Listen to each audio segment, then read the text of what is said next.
Bismillah, alhamdulillah, ala rasulina Muhammad, amma ba'd, assalamu alaikum, მოგესალმებით.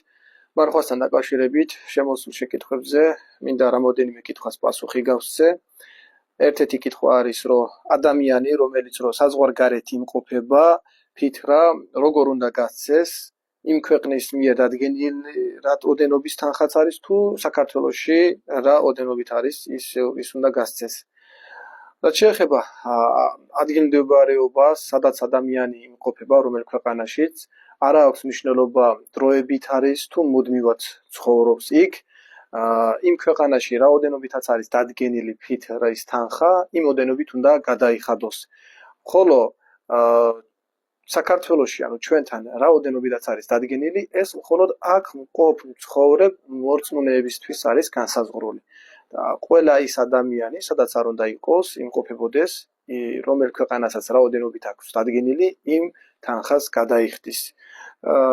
და კიდევ ამ კითხვაზე იყო გაგრძელება, რომ შეიძლება თუ არა ის თანხა, თქვათ, გამოუგზავნო საქართველოში მყოფ გაჭირვებულ ხალხს, რა თქმა უნდა, შეიძლება გამოუგზავნოს, არ არის არავითარი პრობლემა არ არის, შეუძლია ადგილზეც გასცეს, შეუძლია რომ გამოგზავნოს. შემდეგი კითხვა არის, რომ ჩამეძინა, ვერავდექი და მარხვაში ვითლები თუ არა, თუ არ ვითლები, ავანაზღავრო და თუ ერთი დღე უნდა ავანაზღავრო თუ 60 დღე. რა თქმა უნდა, როდესაც ჩვენ განზრახვა გვაქვს უკვე გადაწყვეტილი, რომ ჩვენ უნდა ვიმარხოთ და იმ დღეს რომ ვერ ავდგეთ, ვერ გავიღვიძოთ, უკვე დრო გასული არის.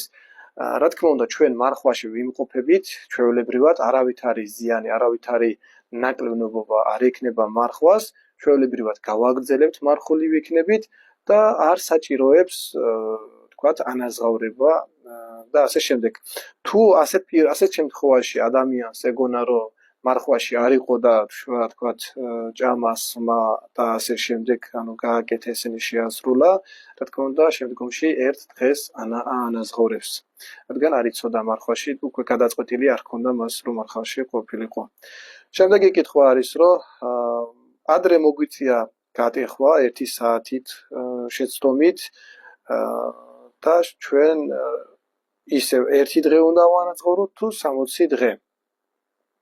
რაც შეეხება ამ თემასთან დაკავშირებით, ხდება ასეთი შემთხვევები, ანუ თქვათ, შეცდომით ადრე გატეხვა, ან შეცდომით წყლის დალევა, ან საკვების მიღება, აი მაგალითად, ჰადისში შუა სალალლაჰუ ალეიჰი ვასალამი გვეუბნება, რომ ადამიანი, რომელსაც დაავიწყდება, რომ მარხული არის და იმ ადამიანმა რომ ჭამოს ან სვას, ანუ მიირთვას, ის ჩვეულებრივად მარხული არის, რადგან უზენაესმა ალლაჰმა აჭამა და ასვა, რადგან დავიწყება ჩვენს ხელთ არ არის.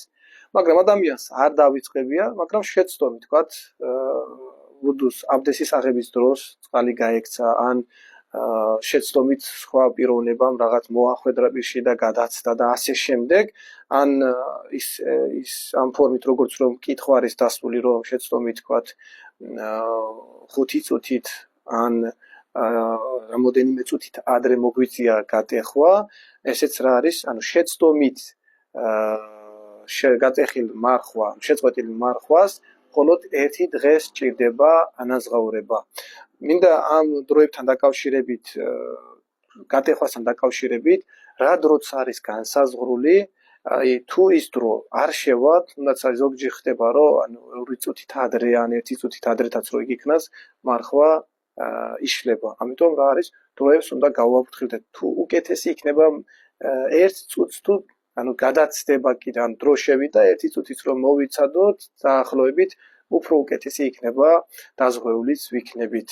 ამიტომ შეცდომით მოშლილ მარხვას მხოლოდ 1 დღე საჭიროება ანაზღაურება და არა 60 დღე. ალჰამდულილლაჰი რაბილ ალამინ.